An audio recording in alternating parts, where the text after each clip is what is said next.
Hello everybody and welcome to the next race review in the 2025 British Touring Car season. I'm Viper and with me is my good friend Ben. Say hello. Hello! And today we're going to be covering the Croft round, which is the first round post the summer break. Now first things first, as always, we do have a 2025 British Touring Car playlist, and a link to that will always be down in the description if you wish to watch back the previous race reviews that we've covered and watch back any of those should you wish to do so.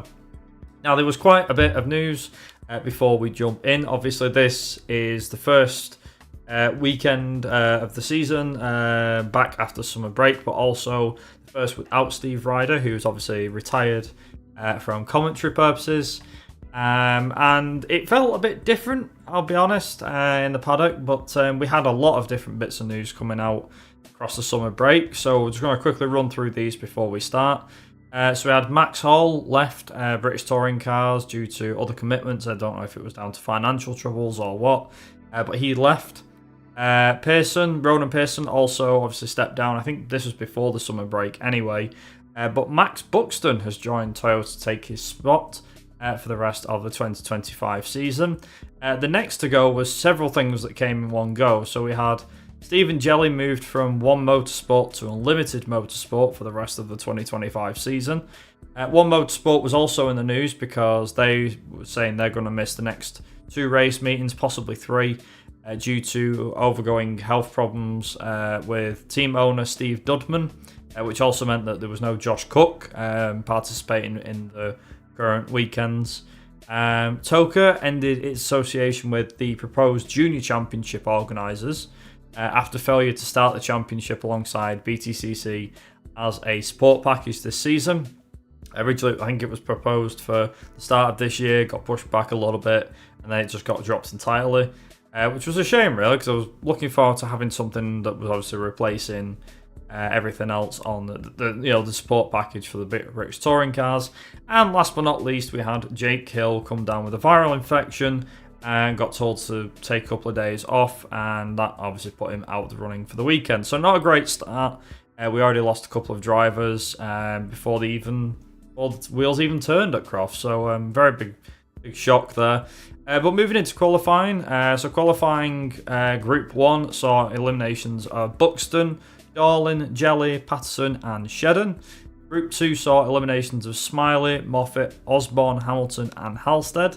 When we got into Part 2 or Q2, whatever you want to call it, we saw Proctor, Rainford, DeLeon, Morgan, Taylor Smith and Ash Sutton all go from the pack. And the Fast 6 shootout, it was looking like it was going to be a 2-horse race between Camish and Ingram. And in the end, it was Ingram who took pole ahead of Camish, with Doble rounding out the top 3. Tom Ingram doing a 1 minute 20.522, with Camish just 2.5 tenths back and Doble 4 tenths back in third. So moving into race 1, it was a great start by Ingram to lead away from Camish. Camish was hassling Ingram for the lead straight from the get-go and didn't let off. Proctor managed to get himself ahead of Rowbottom, however he wasn't done yet as he moved up to third. However, Doble then went backwards during the first few laps. Further back, we saw both BMWs getting involved with each other, with Sutton moving up to 8th place. Lap 3 saw Hamilton with damage, however immediately following this we saw Doble go off because of the wet line, which was still drying out. He dropped right down the order due to this. Lap 5 saw Rainford pass Aaron Taylor-Smith with a brave move into the fast right-hand complex towards the back half of the circuit. Towards the end of the lap, we saw Lloyd get past Smiley. 1 lap later, and Lloyd was up to 10th, with it becoming a three-way Hyundai battle for the same place, with Morgan also getting involved there. Lap 8 saw Ash Sutton get past DeLeon for 6th place at the final hairpin, which wasn't bad for a drive on the hard tyre. Up at the front, Ingram was really pulling out all the stops to win as he extended his lead to nearly 3 seconds over Camish at this stage. Lap 10 saw a tight fight between Smiley and Shedden, which ended in disaster for Smiley as he ended up clattering the wall, wet in the gravel, clattered the wall at turn 1, and in turn this brought out the safety car. Once the safety car went on lap 13, it was disaster. However, this time it was for Ash Sutton, as he got a puncture which dropped him to the back of the order. We later found out that he got a hole in his tyre, presumably a puncture, a hole, whichever. But yeah, he dropped right down the order. Not too much happened after that, and up until the end, there wasn't really much going on. And Ingram clearly took his third win of the season with Camish and Senna Proctor rounding out the podium. So your race 1 results were as follows. Tom Ingram was your race winner, along with fastest lap.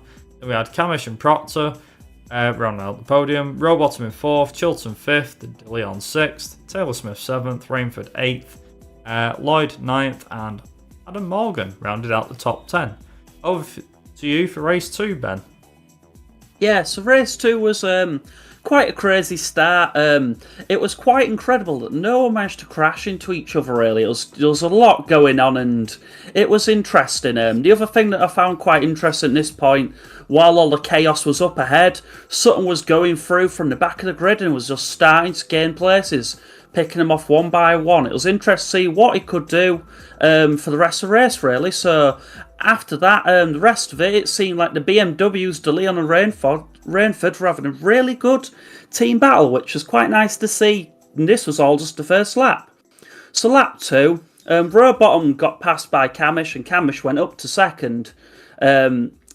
There was not long after that Proctor ran wide, and he lost quite a few places while this happened. And then all of a sudden, a bit further round, at the hairpin, Camish dropped down to 4th. So it was everything was just sort of going on lap 2 again. It seemed like the chaos had carried on through.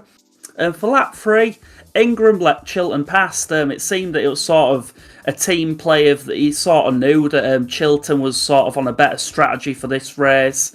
Because of the tyre strategy and everything, it just seemed Chilton had a bit more to speed at this point, so he let him go past to go and hunt down Camish. Sutton was now in 10th at this point, and he'd pushed through really hard. It seemed at this point he was keeping that push going to now try and catch up to Ingram. Lap 6 saw Ingram at this point drop behind to Leon. He went to 4th. Sutton had now all of a sudden gained another place, and he was up to 9th, so he was slowly chipping away, gunning down to catch up to him. Lap 7 saw Sutton make another 2 places as he jumped ahead of Taylor Smith and Camish, who was just dropping down the pack like a stone at this point. It was crazy to see that how much Camish had sort of dropped down the order, to be fair. Lap 8, Sutton was on the better tyre at this point, so he easily got past Ingram, who was on the worst tyre because of how well Ingram had done at race 1. He was now on the disadvantaged tyre. So at this point, he's now more points ahead of him in the championship if he finishes here, which, as you know, the points mean the prizes at the end of it. Lap 10, Sutton got past Rainford, now going into 5th place. He was just gunning up a charge at this point. He'd left Ingram completely at this point, which is even more impressive. Ingram hadn't tried to keep up and he used a toe to sort of pick through. Taylor Smith got a puncher at this point, so this meant that he had to pit, seeming that punchers were another thing going on this weekend. Last lap, Rowbottom just kept it together and he managed to take it for a well-deserved win. So your race winner, well-deservedly, was Dan Rowbottom. He also had the fastest lap. Second was Chilton. Third was De Leon. 4th was Morgan. 5th was Sutton. After all of that, that was impressive. 6th was Rainford. 7th was Shedden. 8th was Ingram, not good, many points behind Sutton. 9th was Moffat, and 10th was Camish. Over to you for race 3, Brad. Alright, Ben, thank you very much. So, race 3 saw Aidan Moffat get put on pole, but obviously with Ingram on the front row as well, it looked more like a case of Ingram taking the win. But what we got was slightly different. It wasn't the outcome everyone was expecting. So Moffat got a decent start, however there was drama further back as Ingram got spun sideways due to tagging the front of Moffat's car. Didn't stop there though, as everybody was trying to get past Rainford, who became the cork in the bottle and defended with his life. Lap 2 saw a massive smash as Camish was forced wide onto the track. Onto the grass, and when he came back across the track, he smashed into De Leon and Smiley with nowhere to go, which brought out the safety car, but it was a mess. Noble and Rowbottom both pitted with debris getting into their cars, so they both ended up dropping down the order. After looking at the TV cameras, it looked as though it was a case of Rainford was defending, tagged Camish a little bit, Camish went off, and obviously on wet grass you can't stop. and that's what the crash happened. That's how it all happened, apparently. On the restart, we saw Ingram get past Sutton. However, Sutton didn't give up and did a switchback move whilst having contact with Shedden, which put him in the lead after the chicane, which was really bizarre because of the fact of it looked like he had nowhere to go. Skipping forward a bit, lap 10 saw Rainford get turned around, and then Jelly also went off. One lap later, we saw Proctor take Ingram for third and start to challenge Moffat. Another lap though, another problem. Darlin seemed to have a problem and started to drop away from the pack. Proctor then decided to take on Moffat, except it backfired and took Moffat off instead. Ingram then took Proctor for second place on lap 14. Up at the front though, it was Ash Sutton who took his 5th win of the season, with Ingram and Proctor on his tail to round out the podium. So your race 3 results, which like I said there wasn't too much to it, was Ash Sutton was your race winner with Tom Ingram in second along with the fastest lap. Then we had Senna Proctor in third, Gordon Shedden in 4th, Morgan 5th, Moffat 6th, Osborne 7th, Chilton 8th, Taylor Smith in 9th, and Mikey Doble in 10th. What does it do to driver standings? Well, after a really good set of races for Tom Ingram, it pushes him to the head of the table on 273 points, with Ash Sutton now trailing him 8 points behind in second. Rowbottom is up to third in third place, ahead of Camish in 4th, Chilton in 5th, who's tied on 150 points each with Adam Morgan. Then we have the absent Jake Hill in 7th place on 143 points. Behind him is Charles Rainford, who's now tied on points for 8th, with Josh Cook in 8th place with 106 points. And Chris Smiley rounds out a top 10 on 103 points. So Ben, who were your winners from the weekend?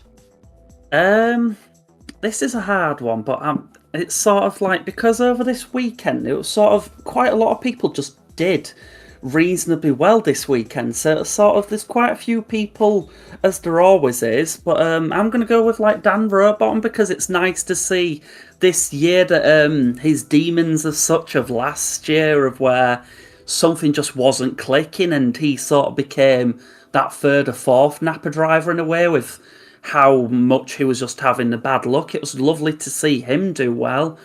Chilton did reasonably well, and then Sutton's charge on race 2 was insanely impressive in itself, so I'd pick them 3 mainly for me. I think for me, I'm going to go with a bit further down the grid a little bit. Well, a bit further down the grid. I'm going to go with Senna Proctor, of course, for getting 2 podiums out of 3. I think he did really, really well this weekend, and he had really good pace in that Hyundai, as Ingram obviously was able to show after the first race. But the other one, surprisingly, he didn't score the highest amount of points, but I'd say Aidan Moffat, because he managed to actually score a good chunk of points, and granted, he did spin Ingram around a bit in race 3, but that BMW actually looked a bit racy this weekend. I think had Hill been in it, I think he would have mixed it in as well with the cars as well. But I think that Hill did really well this weekend. Moffat did really well this weekend. I'll be honest, I think the biggest winner of all will obviously be Ingram, because I think he did a fantastic job with getting pole on Saturday. He finished first. He won a race. Won race 1. Came second in race 3. Granted, he only scored 8th in race 2 and lost points to Sutton, but the fact that he came out with an 8-point lead, it's like he's done something in that summer break. It might not be much more than what Sutton has done, but he's really still taking the fight to Sutton. He knows it, and they both do. They both know that any sort of bad luck will completely turn the championship in their favour, which is basically what's happened with Ingram, I think. They've been very closely matched. I think the fight for third as well will be an interesting one to watch between the two Dans. Obviously, then looking at the rest of the top 10 as well, you've got Hill that will probably push up to get in amongst the top, to get third place in the championship, I think, still. I do feel sorry for One Motorsport and Josh Cook, obviously, not being able to take part, not just in this weekend, but at Knockhill as well. Hopefully be back for Donington, so that'll be really good to see. But yeah, overall, I think that the one thing I will mention as well, apart from the BTCC, is that the support packages did really well, especially with the Legends being as exciting as they are. So if you didn't see it, I highly recommend going back and watching them, as well as the British Touring Car races. They are good fun to watch. can confirm after watching them at Donington and Alton Park and all this good stuff, they are really, really good. And if you've got kids, you'll love it even more. There is a guy called Tyler Reed, who did win the Elite Championship on Sunday, who has a Cars-themed Rusty's Lightning McQueen car. So, yeah, if you've got young kids, I'm sure they'll probably be supporting him. But yeah, overall, a decent weekend of touring cars. I think it'll be quite interesting to see who comes out on top at Knockhill. Personally speaking, I think, once again, it'll be close between Ingram and Sutton. There's no doubt about that. But have you got any final thoughts, Ben? I think this weekend, like you said, there's people missing who it would have been great if they were there, especially like Josh Cook. It would have been great to see what he could have done this year. I'm sort of hoping that everything goes well for the team. Like you said, it's sort of one of them situations, and hopefully Jake Hill be fine for Knockhill, because that's a round where it's always fun to see what he can do. But yeah, apart from that, it'd be nice to see you all again when we're at Knockhill. Yeah, exactly. Just before we do round out the video, as always, we want to know, what are your thoughts on this weekend's racing at Croft? Did you like it? Did you not like it? Let us know what you thought of the racing down in the comments, as always. We'd love to hear from you. Like I said, we'll be back in 2 weeks' time, because now the touring car calendar really does move on quite fast now. We've got Croft, obviously, we've just had Knockhill in 2 weeks. 2 weeks after that, we've got Donington Park Grand Prix. So if you're a touring car fan, you're in for a treat, because we get 3 race weekends in 1 month, which is more than we've had in about a month and a half. Yeah, we're going to be in for a lot of racing, and hopefully a really good title fight as well, before we get to the finales of, obviously, Silverstone and then Brands Hatch Grand Prix at the end of the season. Until then, we'll go round this out. As always, we'll round this video out here. Thank you very much for watching. Hopefully you guys enjoyed it. And yeah, until the next race review, we'll see you in 2 weeks' time. We'll be reviewing the Knockhill race review in all its glory in sunny Scotland. But yeah, until then, thanks for watching. Have a good evening wherever you are in the world. And of course, as always, ta-ra. Bye-bye.